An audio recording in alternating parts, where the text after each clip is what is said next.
Hello sports fans, James Williams here for Sports Minded. I have a quick breakdown video of the Baltimore Ravens for you guys today.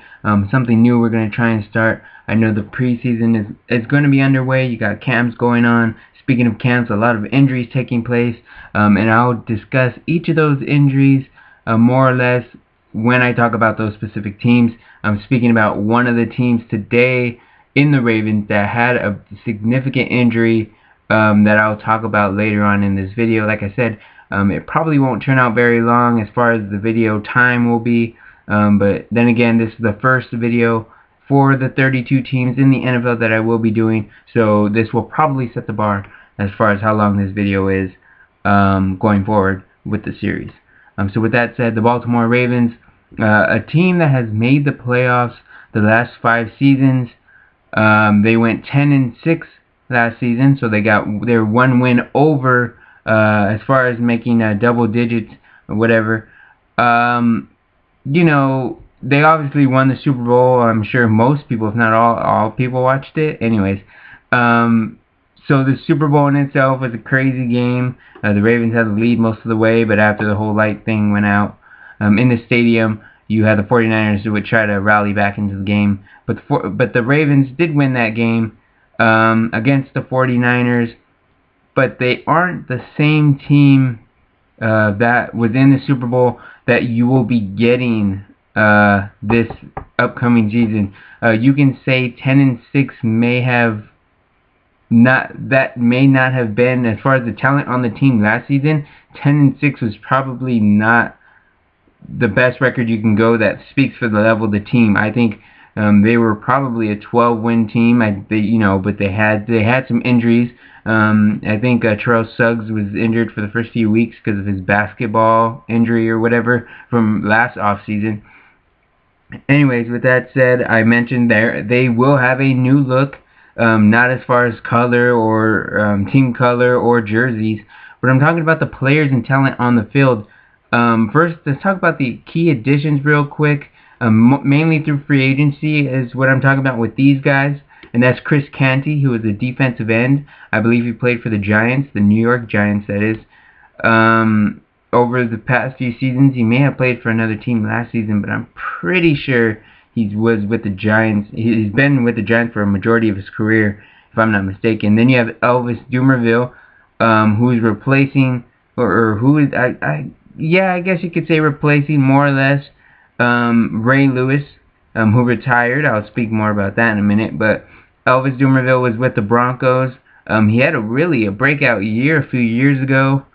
Not sure if he was Defensive Player of the Year or whatever, but he had a great year a few years back. But after that, players started building their scouting reports and whatnot around him on the defensive end.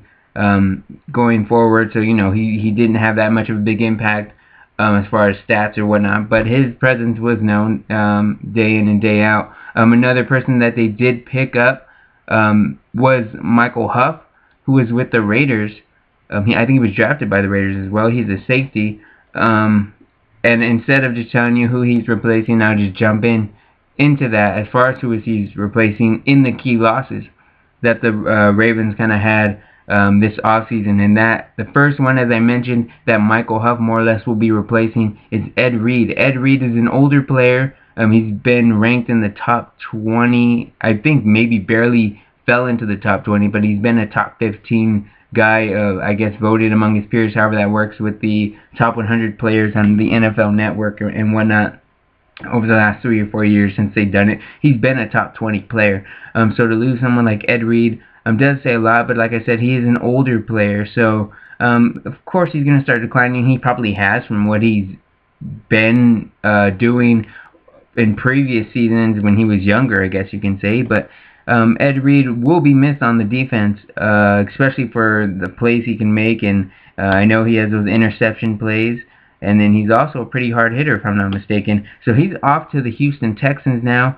He's from Houston, so it was kind of expected he was not really going to be coming back. I think even after they won the Super Bowl, he was in an interview with some of the guys on the booth for maybe ESPN or NFL Network, and they were even throwing Houston out there So I mean, it didn't come as a surprise to anybody. But with that said, Ed Reed is hurt, so who knows? He may have even just been hurt if he were coming back to the Ravens this season. So I don't know how big of a loss it may be overall. But as of right now, just for who he is and what he's done for the team, Ed Reed will be missed. And there was jumping the gun, talking about, I guess you can more or less say the best friend of Ed Reed, as far as that's what it came across as.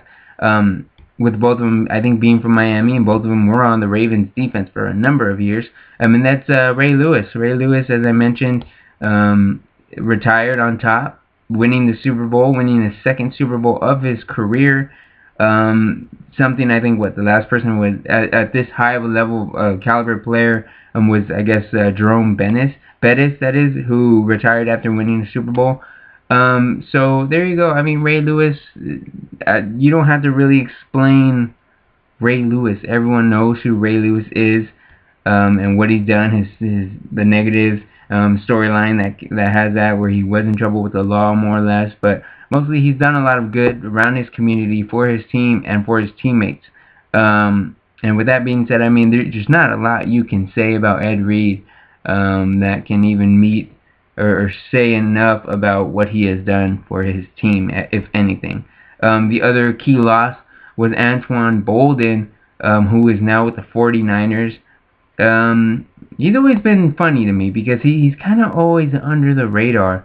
He just seems like he gets the short passes and does what he has to do. He doesn't, as far as I'm concerned, he doesn't really get any kind of huge big plays. Of course, he did stand out during the Super Bowl. I think he had 2 touchdowns, if I'm not mistaken.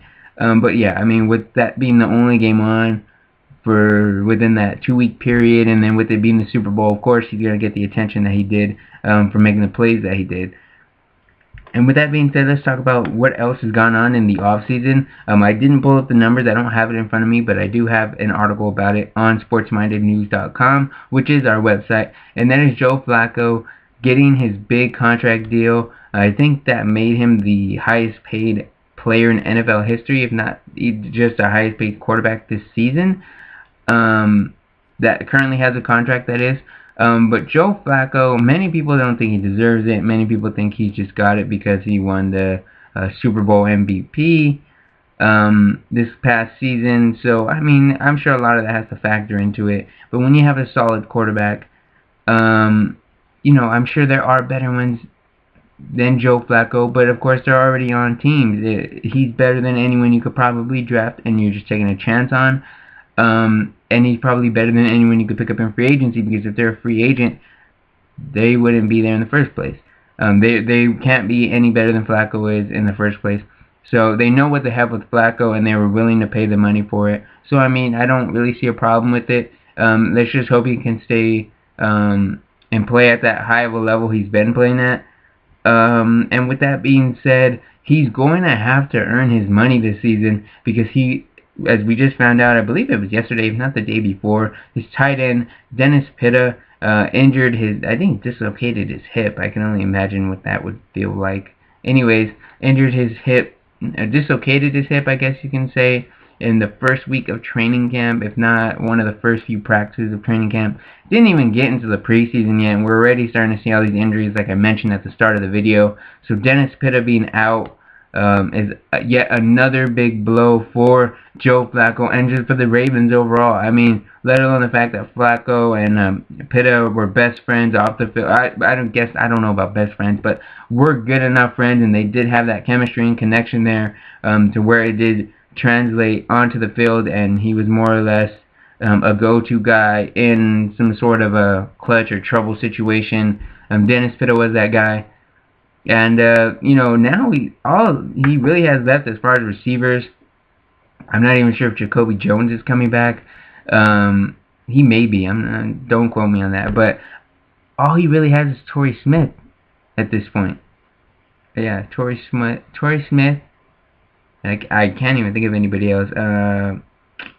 Ed Dixon, I believe, is the other tight end coming back. But other than that, I mean, like I mentioned, you're losing Antoine Bolden. I don't know if Jacoby Jones is coming back. You just lost David Pitta possibly for the season. Who knows? And I know the first 3 or 4 picks in the NFL draft for the Ravens this past season. At least the first 2 weren't offensive pieces. So it looks like his main receivers are his running back in Ray Rice and Torrey Smith. Anyway, speaking about the NFL draft, in the first round, they went with Matt Elam, who is a safety from Florida. Not really sure what their expectations are, but I mean, with him being their first round pick, the expectations have to be high. They must expect him to come in right away and fill some sort of void for losing Ed Reed. I'm sure with him being a rookie, they don't expect him to be Ed Reed right off the bat. But they probably the Ravens are kind of known for keeping their players for a while. With over during their career, much like with Ed Reed and Ray Lewis. Both of them spent most. I know Ed Reed spent all of his. No, Ray Lewis spent all of his career. I believe Ed Reed did as well. Most of their career was with the Ravens, and I'm sure that's what they would like to hope with these 2 guys that I'm about to mention. As I mentioned with Matt Elam first, hopefully he can be that long-term solution to fill in for Ed Reed at the safety spot. The other one is Arthur Brown, who was taken in the 2nd round. He's a linebacker from Kansas State. I've heard he's been compared to Ray Lewis. I didn't get to see him much.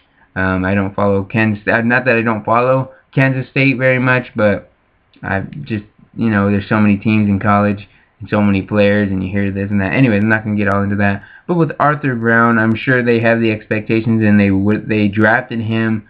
That he can fill the shoes of Ray Lewis. I mean, if he's being compared to Ray Lewis, and you're just taking a shot at him in the 2nd round, you have nothing much to lose.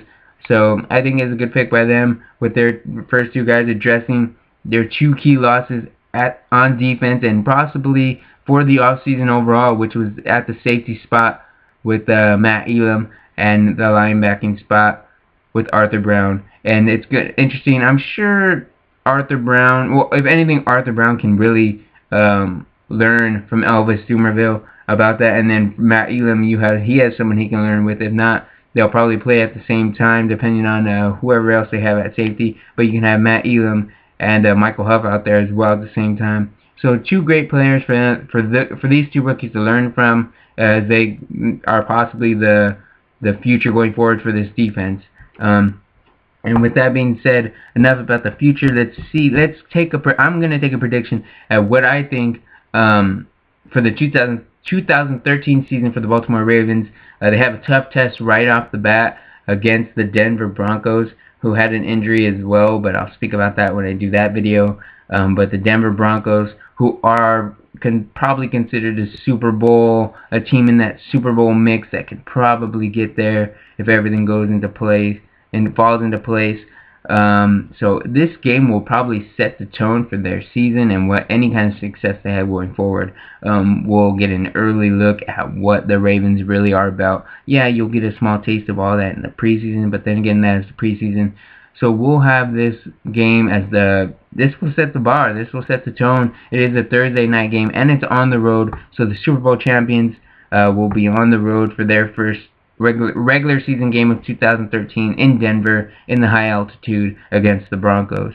My overall expectations for them as far as their record, I see them probably going 8-8. They have a lot of winnable games, especially in division with the Browns and whatnot. But I'm sure there will be probably 1 or 2 of those games that they'll just not give away, but come up short, and either the other team just has momentum or whatever. But I see them going 8-8, which is probably it is 500. I wouldn't be surprised if they went 9-7, if anything, but 8-8 is probably the area in which they'll be. So with them being 500, I see them missing the playoffs. I think they probably barely made it into the playoffs at 10 wins last season. So if they go 8-8, I don't see them making the playoffs, which snaps their 5-game making the playoff streak, I guess you can say. So missing it would be the first time in 6 years that they were to miss the playoffs. So with that being said, let me know what you guys think about the Ravens. Did I miss any key players, key losses? I know they had a lot of key losses. They had at least 9 or 10 starters. So let me know what you guys think. This video went a little long, but that's when I had to do the introduction and all that other good stuff.